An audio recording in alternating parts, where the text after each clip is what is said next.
We're live on the David and Jill Show with special guest Mike Christiansen.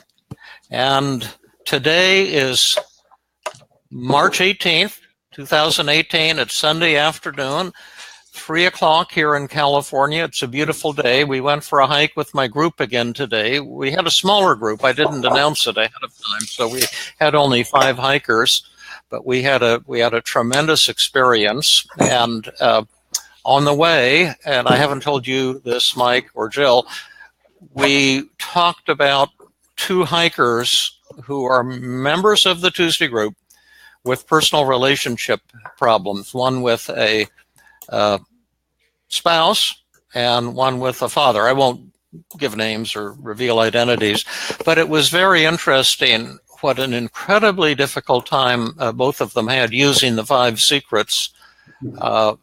One wanting to blame and one wanting to talk about his feelings without doing any listening to how the father was feeling. And they both did tremendous work and turned it around by the end of the hike. But there was a lot of resistance and difficulty for both of them, really not wanting to let go of blame or being a victim. And I've noticed this and talked about it, and maybe in a future podcast we can address it, how hard it is for people to use the 5 secrets of effective communication and to develop loving relationships, how much harder really it is than to treat depression and anxiety disorders. And it always kind of is interesting and somewhat mind-blowing to observe that. But they both did great, and they both came around. Yeah. I was just going to share with you, actually, I hadn't told you this yet, but a couple, because I ended up posting the show also to my personal Facebook page. I had a couple of friends who commented to me in the last week that they watched the last show, and actually how grateful they were for one person who was saying that she just realized how defensive she always is when people criticize her, and sort of said it just looked so freeing when you agreed with the criticism and sort of said you're right, and what a great place to start. And so that was one piece of feedback I got, which was exciting to me, and I couldn't agree more, right, with kind of how challenging, but then also really like sort of light you feel when you can just agree that you've screwed up, right? That you're not perfect. That maybe that's why they call it enlightenment, because you feel light. And right. You were kind of a hero last week, Jill, and turned your mud into gold, turned your blooper into stardom. People were I got so many emails, and I'm sure you did too, on how much they loved and appreciated the way you handled that comment from the viewer who said, I don't like you, Jill, and you did such an awesome job, and just one of a lot of hearts. Mike, I was going to post the photo you sent, and I've been so blasted with things trying to catch up. I didn't get a chance to do it, but that was great. Mike sent us the absolutely goofy photo of himself in a ridiculous, outrageous St. Patrick's Day outfit. It would have been a good for shame attacking on our show today. But how have you been, Mike? I've been great. It was a ton of fun. There was a running race yesterday, and I decided to dress up instead of be competitive, and did a little shame attacking exercise, because you know state that we've got to be willing to do it ourselves if we're going to ask others to do it, and so kind of keep that ball rolling, and it was a ton of fun. It was a little anxiety provoking beforehand because I looked a bit foolish, but had a great time. And then we want to welcome our live viewers, as well as all of those of you who will be listening later during the week. We've got Rob D. Gregario from Boston. Hi, Rob. We've got Sandra Lockhart. So nice to welcome you. We've got Dipti Joshi, who is going to come all the way from India to my intensive in Canada, and Dipti is going to bring his daughter as well. So I'm really looking forward to meeting you folks. So should we just dive right into this question from the fellow we're calling Zach? And do you have it there? Do you want to read it, Jill? I have it here too, if it's not handy, but. Why don't you read? There were lots of interactions back and forth, so I don't know which one you want to start with. So why don't you read what you want to get us started with? Okay, well, he sent on February 18th and on February 19th a question and a follow-up, and then I asked him to send us a daily mood log, and it was all about OCD, a really common problem. I mean, February 18th and February 20th, so I'll read his emails, and we're going to call him Zach just to protect his identity and also thank him for sharing with us something so personal and yet so helpful potentially for a lot of our viewers. Hello, Dr. Burns. My name is Zach. We're calling him Zach. I'm 30 years old, and I've been reading your books and feeling good, and when panic attacks to try to overcome my anxiety. The books are awesome and really helpful, and I listen to your podcast at times when I feel anxious, and surprisingly, they give me a kind of placebo effect because I start feeling much better after listening to them, and I'm so glad to hear that. My question is, I've been doing exercises from the books, but I feel stuck. My first anxiety started with what I believe were OCD thoughts. Now, that's, most of you know, but in case you don't, that's obsessive compulsive disorder. It's thought to be severe. In my experience, it's usually not that severe, but a very common form of anxiety, and we can talk about that in a minute. For me, it's the fear of me being gay, because one day I started remembering some kind of sexual games with a couple of cousins when I was 12 years old. And then I started feeling really anxious and guilty since I'm happily married. But with the help of your books, I have been able to crush my fears of being gay. But after overcoming those fears, I started feeling guilty for another thing that I did when I was a kid. But using the CBT exercises, I can feel better. But then another thought from another different thing that I've done in the past hits me, and then I tried to use the hidden emotion technique that you talk about in your podcast, but I haven't been able to find any hidden emotions yet. It's maybe like my mind enjoys the drama and anxiety that all these thoughts cause me. Something in my mind might say, "Oh, you've been feeling great today. It's time to worry and feel guilty for yet another mistake from your past." I feel really stuck right now. What technique or approach do you recommend me to follow? I'm really looking forward to hearing from you. Excuse my writing and orthography. And he mentions another language as his first language. I won't mention that just to protect his identity a little bit more. Thank you so much for your dedication and helping others. You were a true hero. Thank you for that. And then we exchanged a couple of emails, real brief, and I told him we'll try to read it on the show and address OCD. And then, hi, Dr. Burns, it's me again. I just want to let you know that I was doing some detective work for the hidden emotion technique, and I think I found it. I even feel much better, and I haven't done any work yet. So I was thinking to give some extra context about my situation and maybe the help to help you with your answers that you're going to give on Sunday. Since I got married, I've always worried a lot about my wife and having the best sex with me. And that started to frustrate me because sometimes I feel I don't last long enough sexually, I think he means. So I focus more on how she finishes a few times and then I finish. The problem is that I feel a lot of pressure doing that. I lose excitement and I don't feel that good when I finish. And then I start thinking if there's something wrong with me or if my wife isn't attracted to me anymore or is this her fault and so forth. And I've talked to her about the situation and we agree on doing different things. I presume he means sexually. And then we just forget and then I start doing it again. I focus more on her pleasure first and me last. Do you think that can be the hidden emotion? If so, what techniques do you recommend me to use? Also, almost all the time when I feel bad for something I've done in the past, the main fear that comes with each of these thoughts is my wife is going to know about it and she's going to leave me. So that makes me think that all those fears and thoughts are connected. Well, that's about all. I hope you can read this email before the Sunday broadcast. Thank you so much. And then he sent me a daily mood log, and I can read it now. Or we could briefly discuss his emails and the general thing, and then focus on the daily mood log he prepared for us.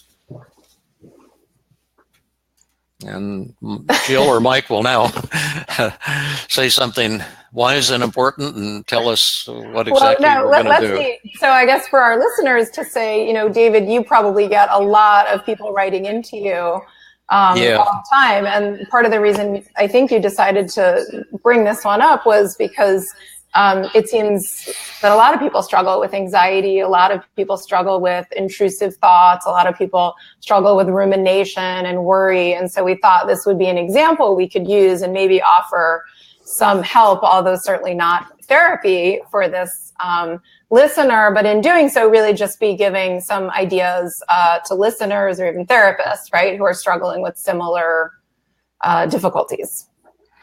Right, and maybe we could just, Eric is here. He says, are you reading my mind? Not really, Eric, but I wish I could. Yehuda's here, president of a university or college in Mexico, and Yehuda visited my Denver workshop. We had a great time. Hello, Yehuda. Mark Noble, a dear friend, is here. Wendy Bravo is here. Hi, Wendy. Maybe Wendy's going to rejoin the Tuesday group. Oh, John is here. Hi, John. So I'm always makes my heart jump for joy when you join us, John, and many others. I think for those who don't know, OCD is at least in my practice is a very common form of anxiety, and there's two parts of it. The obsession is the thought that comes into your mind that frightens you and alarms you. Like it could be, oh my gosh, my hands are getting contaminated, or oh, maybe I forgot to turn the burners off on the stove and the house is going to burn down, or anything like that. I treated a law student who would drive around and he'd see a homeless person walking on the edge of the road, and then maybe go over a little bump on the road, and then he'd start telling myself, I wonder if I hit him. That was the anxiety thought. And then the compulsion is the ritual that you do to try to undo the anxiety. So if you're concerned about your hands being contaminated, then you can develop a hand washing compulsion and wash your hands 25, 30, 50, even 100 times a day.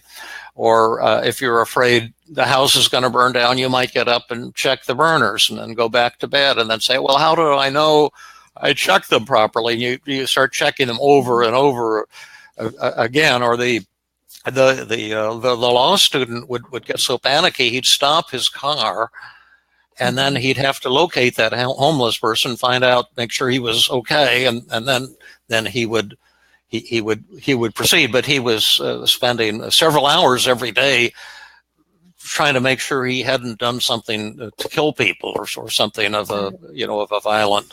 And sometimes people also will seek reassurance from other people as a compulsion, right? And I've treated several patients who were involving, family members because they were constantly asking for reassurance. And people also have mental compulsions where it's not even behavioral, where they need to stop themselves from doing things, but they'll mentally review things, right? Yeah, or you have to, like I had a patient, I had to count backwards every time she passed a Catholic church or something like that, and otherwise some terrible thing is going to happen, and it can take many forms. Right. And one other thing I would just add as you're describing it is that, and sometimes the compulsions are to sort of make it so that this feared outcome doesn't happen, like David was saying, to make sure that I didn't actually kill this homeless person by accident.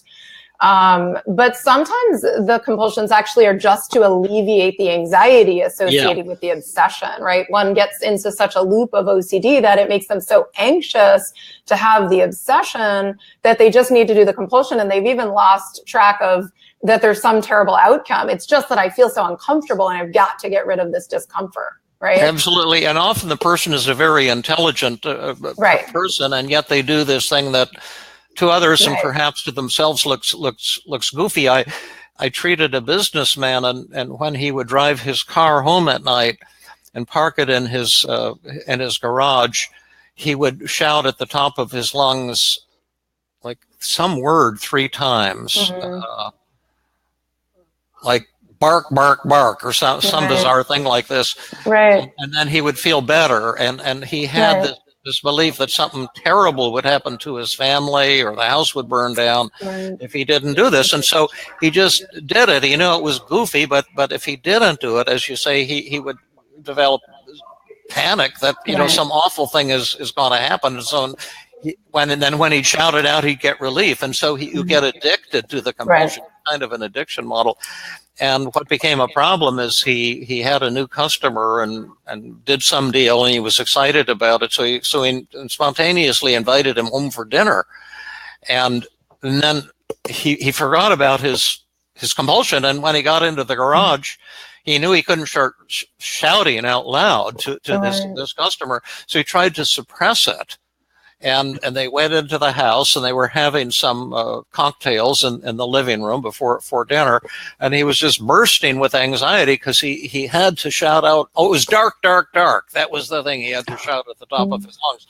So he excused himself and said, oh, I have to check on something in the garage. Went out into the garage and shouted at the top of his lungs, dark, dark, dark. What he didn't realize is it could easily be heard in the living room. Right. And then when he went back in, his guest said, why were you shouting out in the garage? Right. And he said, oh, we have a rat problem, and I have to do that to get the rats out of there. But it can then it became clear what a problem, it was. Oh, absolutely. And OCD can be, in severe forms, kind of incapacitating. Absolutely. Yeah, just the power in it. Even as you were reading the letter, my heart was really going out to this person because they've tried so many things, and it's overwhelming and exhausting. Oh yeah, yes. Oh yeah, OCD can really consume your life. Absolutely. Well, should we talk a little bit about some of the approaches we might take with Zach? Sure. I want to say at the top that we're not in a position to treat anybody through this medium. This is just a general educational thing. But when you do describe your own issues, it does make it more poignant and more meaningful, perhaps. But I asked Zach to focus on one moment that he's been feeling upset recently, and to fill out a daily mood log. I guess you can't see it very well on the camera, but I've illustrated it a lot on my Feeling Good podcasts, and you can see a lot of them in my books. But you start out, what's the upsetting event? And the upsetting event for Zach was just thinking about having sex with my wife. And then I asked him to circle the emotions on here. There's different types of emotions listed and put how strong each type is. And so he indicates that he's feeling sad, blue, and down. And then on a 0 to 100, that's rated at 40. So it's, moderately down and sad. The intense one is panicky and nervous, 80%. And then remorseful and bad. Just remorseful, 70%. And then feeling worthless, 70%. Feeling unloved, alone, and abandoned, 40%. Foolish and humiliated, 60%. And I think that goes along just frequently with not only OCD, but any type of anxiety.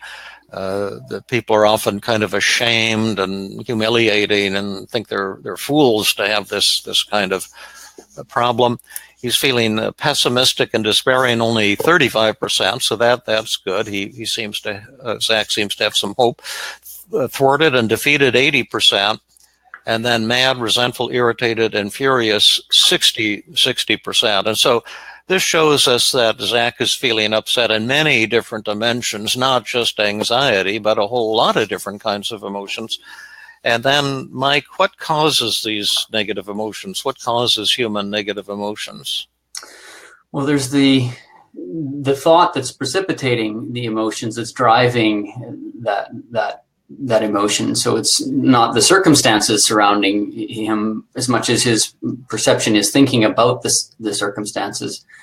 That's exactly. Now, do you have his daily mood log there, Mike, in your hand? I do. I have it handy. Yeah. Maybe you could read his negative thoughts to us.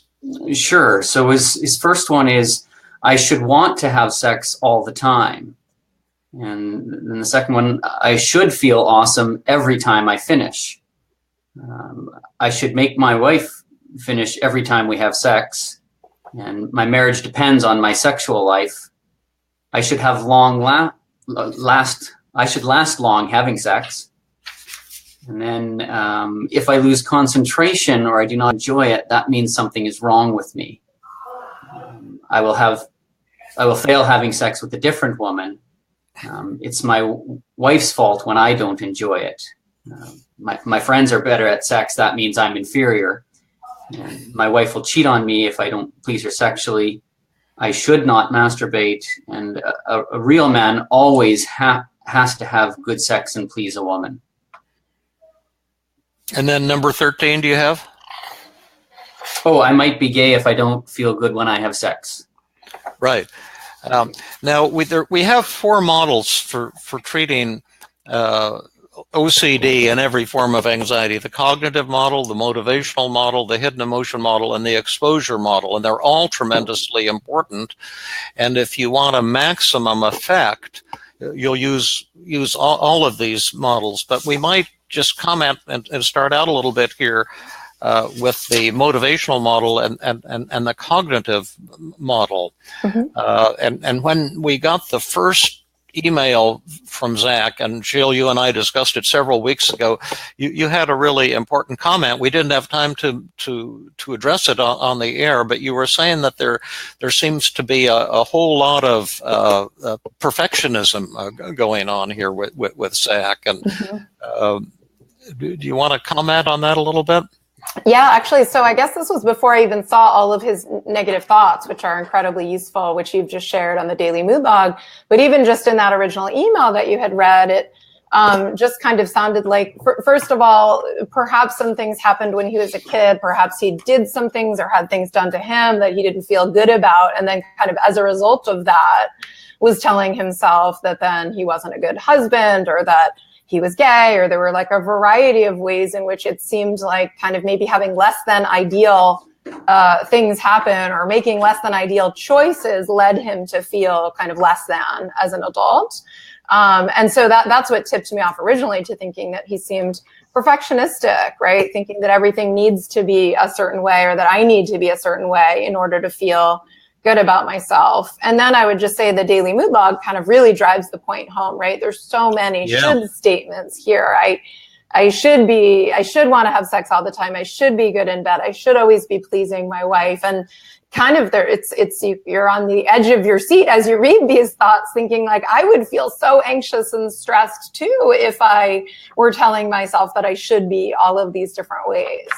Yes, and then perhaps the underlying theme that maybe everyone, or almost everyone watching this broadcast can identify with is the theme, I'm not good enough. Right, I should be better than I am. And then beating up on yourself relentlessly for every error and every shortcoming. Right. Now, if we're working with Zach now, we might focus on just this moment, thinking mm-hmm. about having sex with your wife, and then the fact that you beat up on yourself, think about something you did when you were 12, and you keep spoiling your happiness by finding some error that you've made and dwelling on it and telling yourself you shouldn't have made that error. And we often, after we empathize with the patient and get an A on empathy and make sure they feel cared about and accepted and understood, we kind of ask the question, is this something that you want help with? And then usually the answer is yes, not always. And then what kind of help would you be looking for? And then often the person will say, well, I wish I didn't have all this mental anguish and constantly beating up on myself and dwelling on my failures and putting all these demands on myself. And I wish I wasn't just feeling so anxious always and so remorseful and inadequate and et cetera, and thwarted and defeated. I want joy in my life. And then we say, well, imagine there's a magic button here, Zach. And if you press this magic button, all of these negative thoughts and feelings will disappear, and you'll walk out of today's session in a state of euphoria and joy and confidence. Will you press that magic button? And nearly everyone says, oh, yes, I'd press that magic button. And then we do something called positive reframing. And maybe, Jill, you can describe what that is, and we can do it together as a group and give an example of how that works.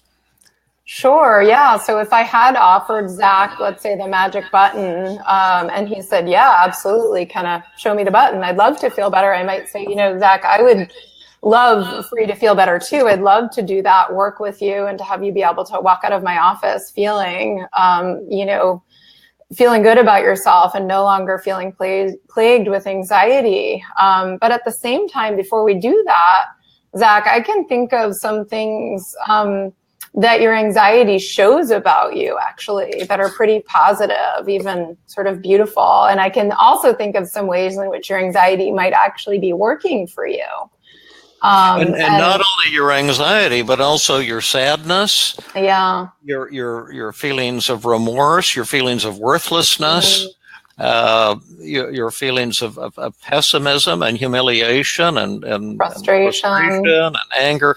What do these things show about you that's positive and awesome and beautiful? And also, what are some real benefits to you in having all of these negative thoughts and feelings? And patients initially often draw a blank on that because we're so used by society telling us, well, this is obsessive compulsive disorder, this is a social anxiety disorder, this is major depressive illness, thinking this is some kind of an illness or something wrong with you that we, the experts, are going to correct. And here we're going in the opposite direction and saying, what does this show about you that's positive and awesome?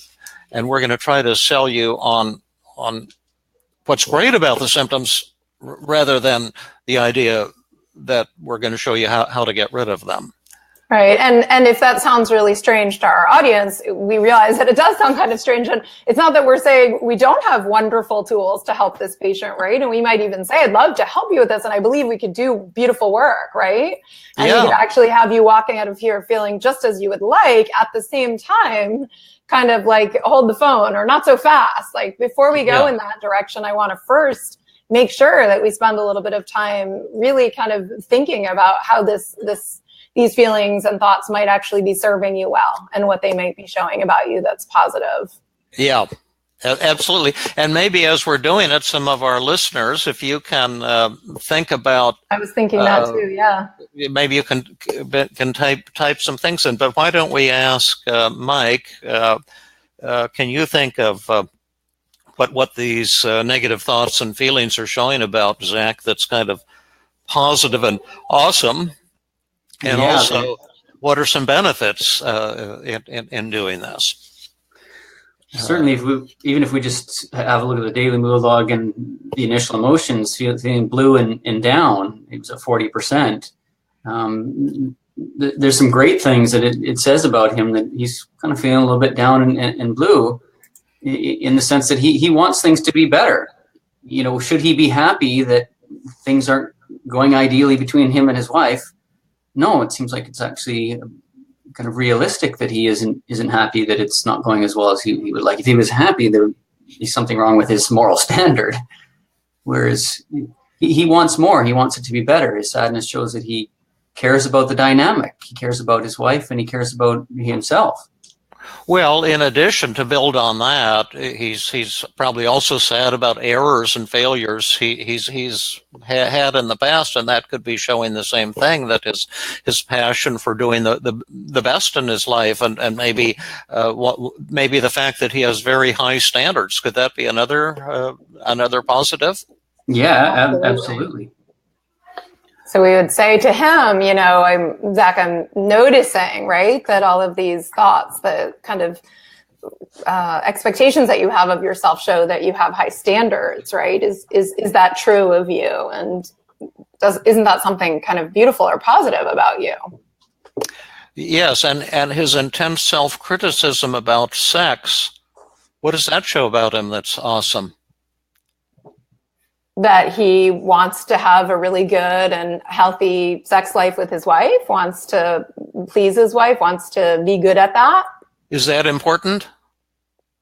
I think so, right? I think intimacy in a marriage is important. Yeah. And the intensity of his suffering just shows how intense that desire is, shows the intensity of his love for his wife. Absolutely. It also shows that he's willing to acknowledge that he's got some kind of flaws and weaknesses in that area, and he's not ignoring them. He's not going in saying, "Hey, I'm the king in bed. I'm the best of the best." Right. I got some room to grow here. Actually, that actually could be an advantage. If he continues to be self-critical, he at least has opportunity now to improve. Absolutely. Oh, sorry. It shows I think, Mike, you're saying also kind of that he's humble. That struck me when you said that. Like he's not like, oh, I'm great at this, right? Or thinking, as you said, he's, the king in bed. He's being kind of humble. Yes, and for me, that humility that he shows makes me really kind of like him and respect him. To me, it's a beautiful quality, especially these days when, I don't want to get too political, but you turn on the news and you see a lot of ego and self promotion and putting people down, and he's really being accountable and wanting to correct his own flaws. Yep. What a beautiful, loving person Zach is. And by the way, you folks who are watching might be wanting to write these down. We have Mike Christensen inspired this dramatic improvement in our positive reframing table, and we have a really neat table for doing this to kind of sort it out with the patient. But it's really enough just to make a list of positives. But you, the therapist, and the patient need to be writing these down.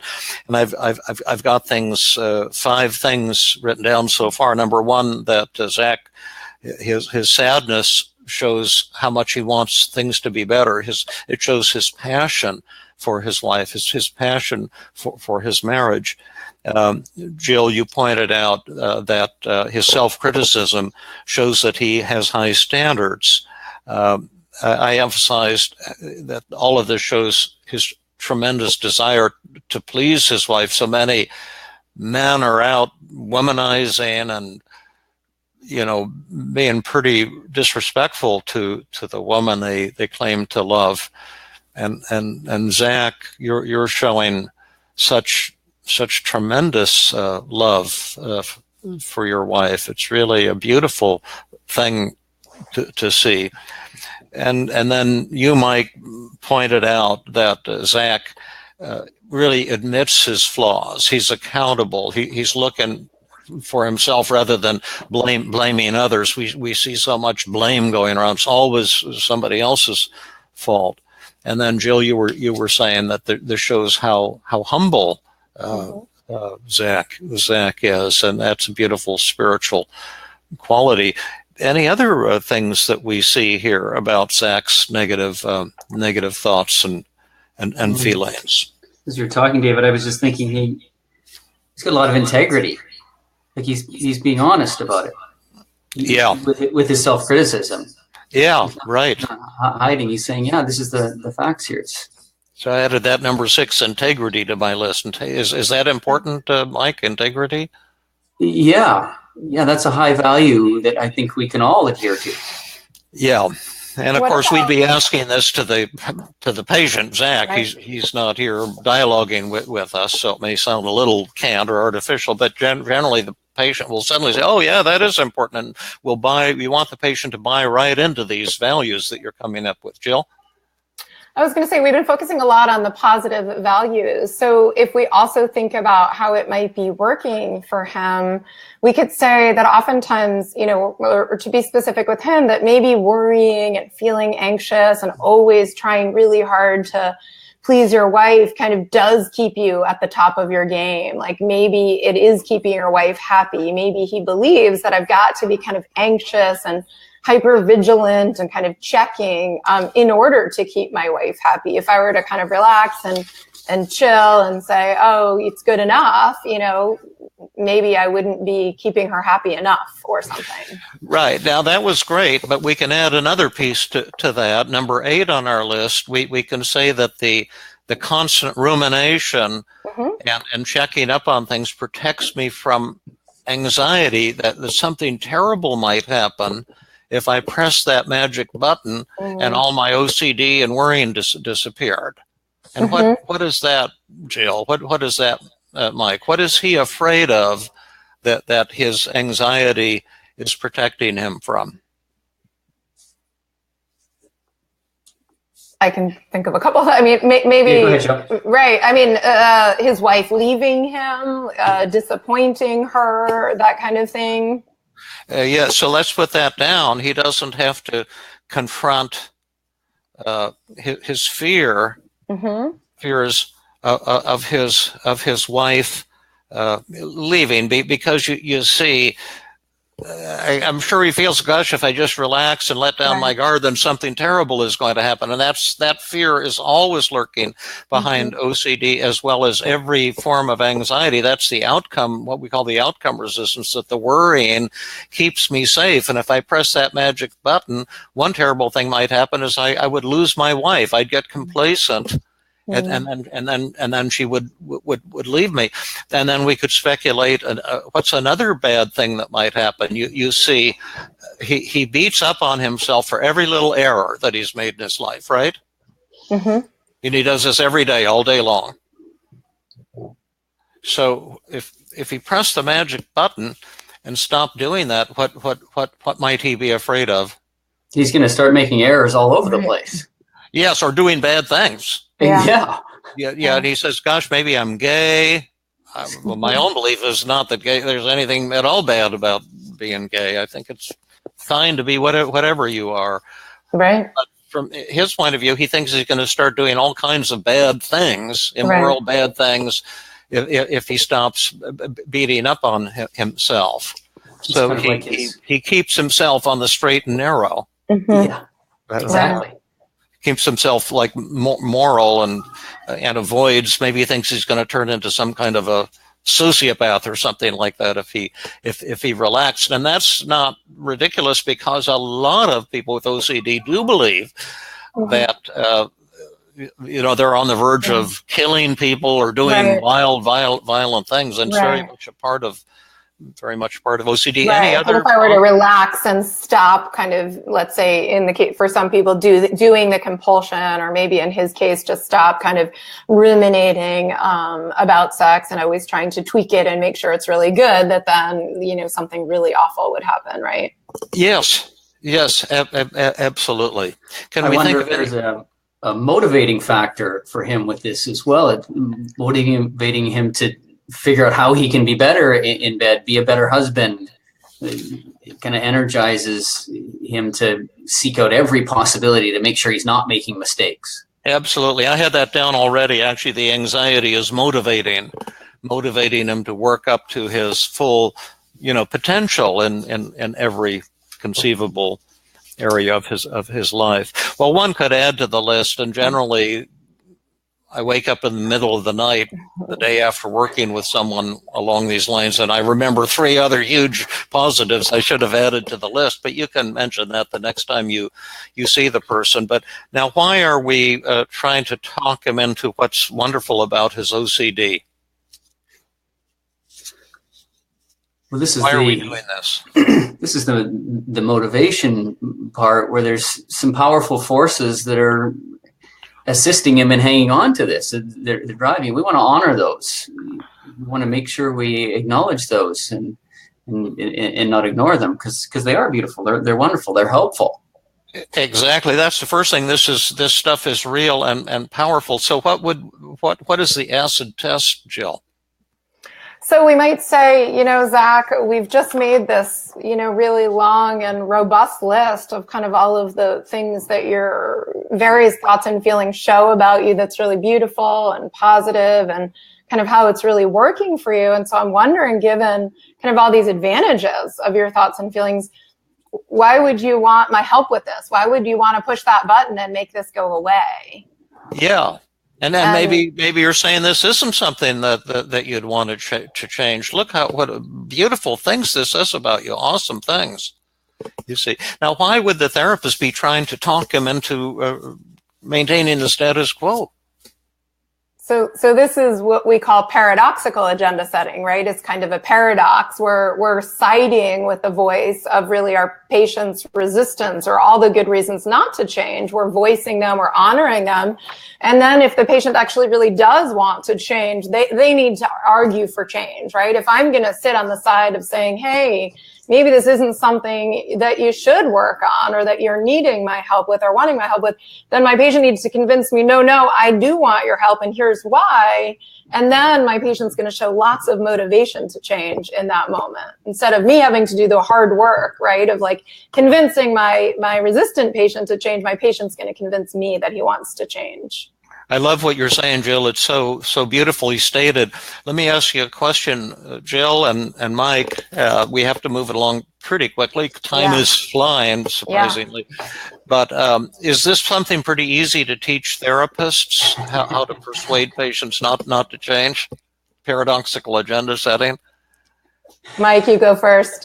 This is arguably one of the toughest things, not only to teach, but to learn. When I was learning it initially, it was just it's so dramatically different than what we learned in grad school. It's such a huge departure, and arguably, the heart of team and one of the most powerful aspects of it, because it isn't how we normally think. When I do this with my patients and clients, that they're often kind of shocked because it's so different, and yet there can be such powerful relief even in this. Yeah, absolutely. So validating. What would happen if we jumped in instead of what we just did and said, Zach, I have all these tools to help you. We're going to use exposure and response prevention, which, by the way, is a wonderful tool. Always has to be a part of the treatment package, but we're going to use exposure and response prevention. I'm going to show you how to talk back to all of these negative thoughts. I'm really going to help you get over your OCD. What would happen? No, sir. There's too many good reasons for me to hang on to it. I don't want that. You'll get huge resistance. Absolutely. How would you put it, Jill? Yeah, let's see. Well, I was going to back up and say, when you were asking why is this is hard to teach, Mike was saying it's hard to teach, it's hard to do. And I was just going to piggyback on that and say, I think why is that we as therapists and really human beings, most of us really, really want to put the other person at ease. We want the other person to feel better. As a therapist, I feel like that's my job. That's my role. That's why you're coming to see me. I got all these great tools. Let me fix you, right? Yeah.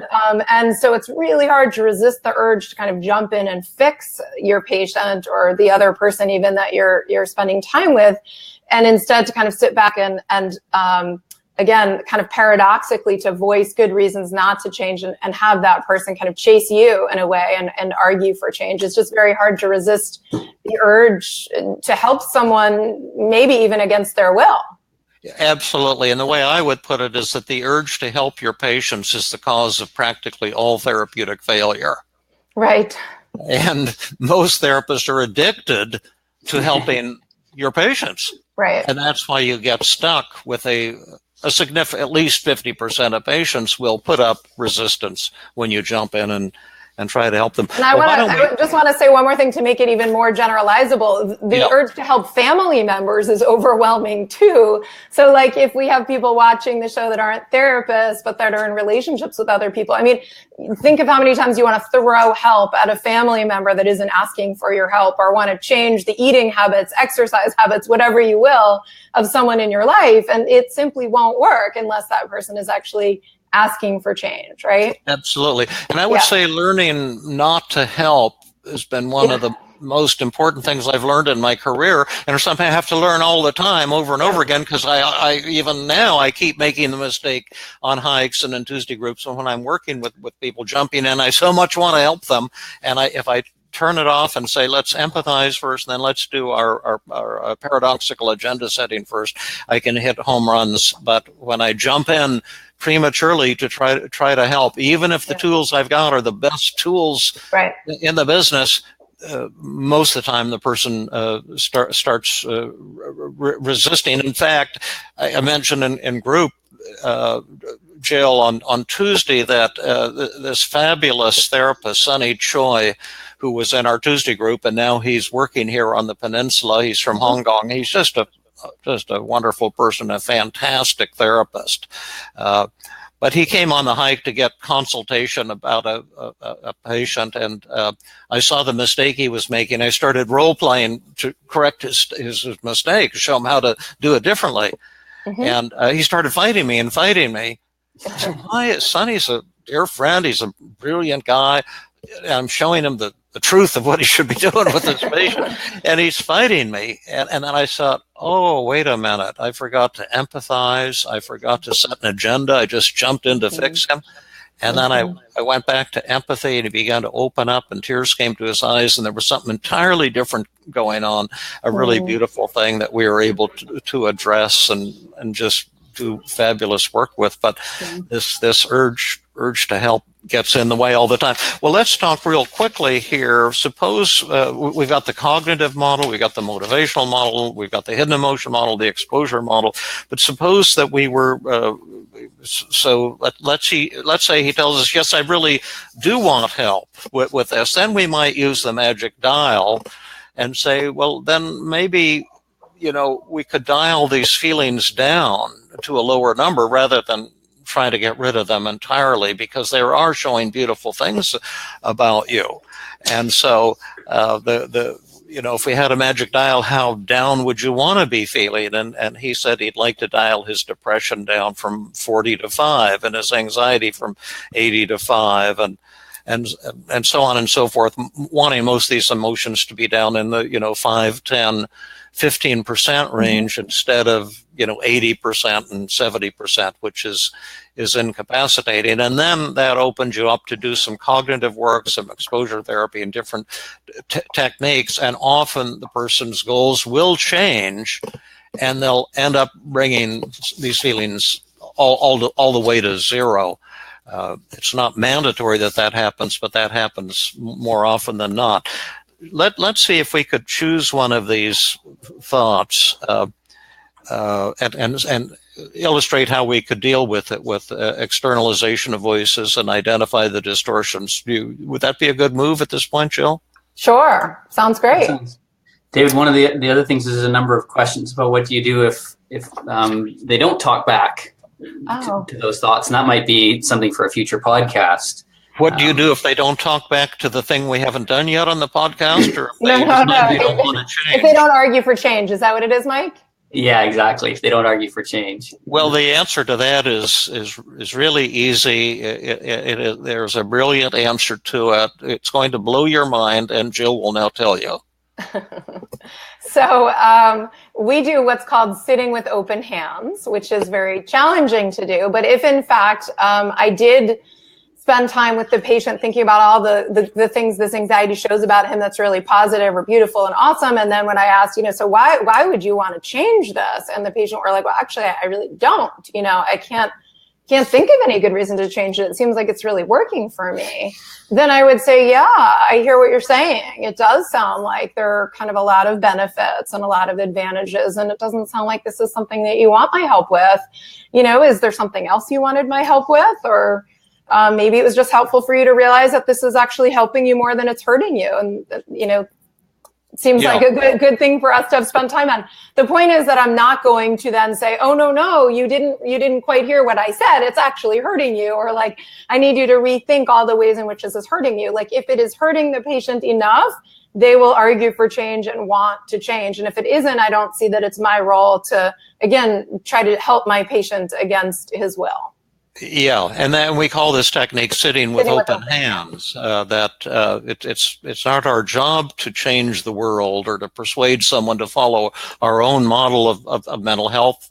If someone has OCD and wants to keep, washing their hands 50 times a day, I'd say, God bless you. You got the cleanest hands in Los Altos Hills, California, and you have every right to wash them as often as you want. And if there's anything you do want my help with, that would be a joy to work with you. But again, it took me years to come to the point because I had to let my narcissism die. I've never been able to kill it too completely, but to let it die down, to say I'm here to serve the patient and what the patient wants help with, and I don't. My ego isn't linked up with having the patient change or not change in any particular way. And we should only say, just to make sure it's really clear, that that's like unless there were a worry about safety, right? So if a patient came to me and they were depressed or suicidal, I'm not like, well, if you don't want to work under depression, God bless you. I'm just making it clear to the audience, if there's a case where I think my patient is in any way, at risk to themselves, at risk to other people, dangerous, et cetera, then I might say I've got to step in and do something. But likely then I'm bringing them to the hospital, right? Absolutely. And I'm still not going to, suggest cognitive therapy against someone's will, basically. Yeah, absolutely. And there are exceptions to every rule, right? Every rule, and that's why learning good therapy requires a flexible mind. Now, we have 4 techniques we could illustrate to help Zach. What thought? Why don't you be Zach? Sure. Mike, I can be Zach. What thought would you like to work on first? Here, we've got 13 negative thoughts. I was just having a look at them because I figured you were heading this direction. What about my marriage depends on my sexual life? Okay, and then what are the distortions in that thought? Would you say, Jill and Mike? Well, it's certainly all or nothing thinking. Yeah, and tell us why it's all or nothing thinking. Well, because if either I have to have a great sex life to have a good marriage, or I won't have a marriage at all. Right. It's gonna end. Why else is it all or nothing thinking? It's also all or nothing thinking because. Is it saying that all I have to offer is sex? Yeah. Mm-hmm. Yeah, that's why is that a distortion? Because likely this man has more to offer than just sex, right? There's more to his marriage and his relationship with his wife than just sex. Yeah, exactly. Right. Exactly.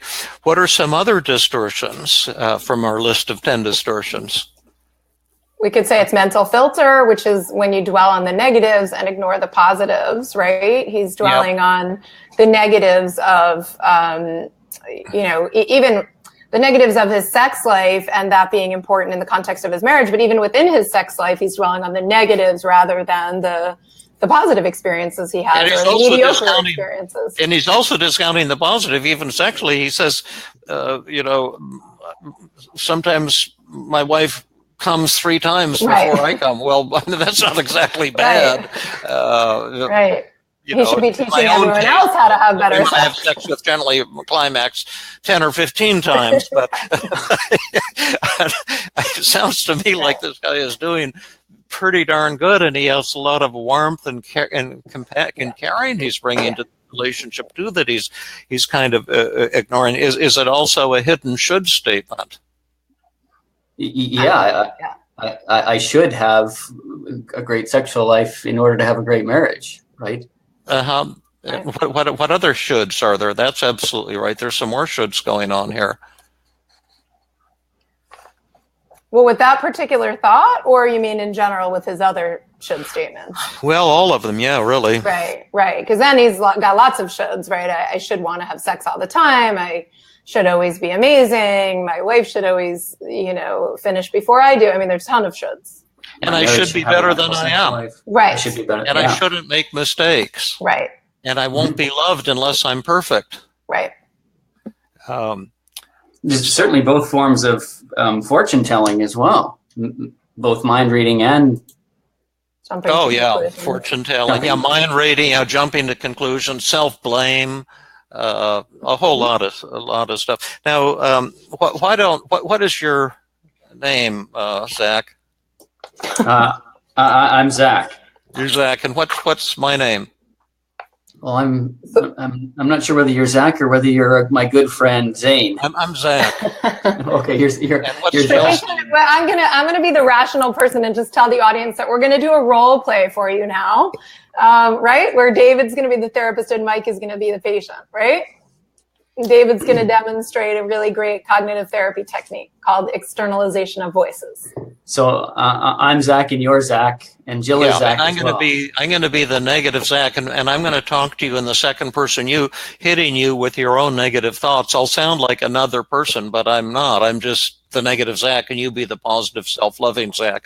And Jill will jump in to help whoever needs help here. Okay. Whoever screws up, Jill will straighten us out. But could I talk to you for a minute, Zach? Yeah, sure. Go ahead. I just want to remind you that your marriage depends on your sexual life. Well, it certainly feels like that at times because it's not as good as I would like it to be. But to say it completely depends on that is just not true. My marriage has a lot of other aspects to it that aren't just the sexual part, and some of those are pretty great. And the fact is, I do actually consider and am very caring towards my wife, and that's a lot more important part of a marriage. Okay, and then I would say to the patient, who won? Well, I think I won. Big or small? I think I won big. Big or huge? Just big, not huge. And that's right. And you don't want to settle for short of huge. And so that's why this is such a neat technique. And then you can do role reversals until the patient gets up to huge. Now let's try a role reversal. And this time, Zach, you be the negative Zach, and Jill will be the positive Zach. Oh, okay. Is that okay, Jill? Sure. Okay, go for it. Okay, so I'm gonna say the negative. Oh no, sorry, you're gonna say the negative to me, and I'm gonna respond. Okay, so I'm Zach, and you're kind of negative Zach. I'm negative Zach. Got it. You know, Zach, your marriage depends on your sexual life. Well, that's what I've been telling myself, and that's why I think I feel so anxious and worried all the time. But I know that there's much more to my marriage than my sex life. And I know that my wife and I enjoy each other the many other hours of the day when we're not having sex and when we're talking about important things. And I know that I'm, really loving and supportive, and that means a lot to her. And I think the problem is not actually my sex life. I think the problem is that I'm always telling myself that I should be better than I am. So I don't think I really need to worry about being a better sexual partner as much as trying to kind of go easier on myself and enjoy the marriage that I have, which I think is actually pretty good. Okay. Now, who won there, Mike? Well, I'm Zach, right? Or Zach? Who won, Zach? I'm playing Zach. Yeah, she won on that one. Zach, positive Zach won on that one. And yeah, why? How did positive Zach win there? Pretty big, I think, focusing on the fact that it's what I'm telling myself rather than the actual problem that's going on, and that there's a lot of other aspects to it in the marriage that are really, really great, and that made it real big. Yeah. Okay. Do you want to try one more? I'll try a little different model here. Hit me with that thought, or you should want to have sex all the time, or you should feel awesome every time you finish, or something like that. I'll show you a slightly different model. So I'm negative Zach, you're positive Zach now. Yeah, and you guys have been using the self-defense paradigm. I'll show you the acceptance paradox. Nice. And Well, it depends what's going to work best for the patient. You know, Zach, I want to just remind you that first off, you should feel awesome every time you finish. And because your marriage depends on your sex life, you should have long-lasting sex every time. And you know, sometimes we do have long-lasting sex. Sometimes I come too fast. Sometimes it's really great. Sometimes it's not so good. But once you get to know me, you'll see I have way more flaws than just not being a porn star. And I'm really lucky that my wife does seem to love me and accept me. I think I'm really pretty lucky in that regard. And maybe one of these days I'll even ask her how she feels about our relationship and how she feels about the sex, and use this as an opportunity to get closer and to deepen our relationship. Hello, is anyone else? Yes. So who won that? So we would say, Zach, who won that? You know, kind of negative Zach, which was you, Mike, or positive Zach, or rational Zach, which was David?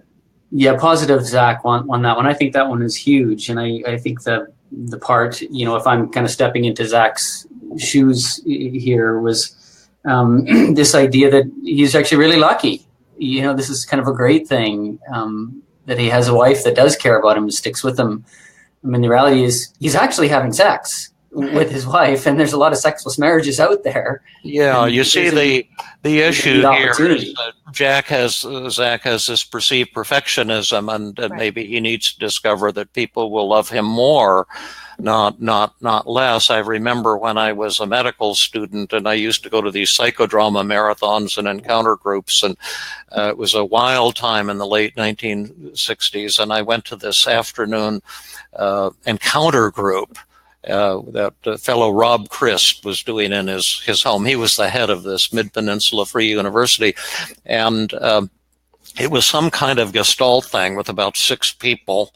And to start out with, some woman was acting out her dream, and then all of a sudden the whole group turned on me, and they started ripping me to shreds and saying what a phony I was and how much they disliked me and stuff like that. And I was just so ashamed and humiliated. And then the group was over. It's about a 3-hour group. And then they all got up and danced into the kitchen, and they'd pick some mushrooms in the garden, not magic mushrooms, just regular ones. So they started putting them put them in a pan with some butter. They seemed to be having a wonderful time. And I was just sitting there hanging my head, feeling really ashamed and worthless.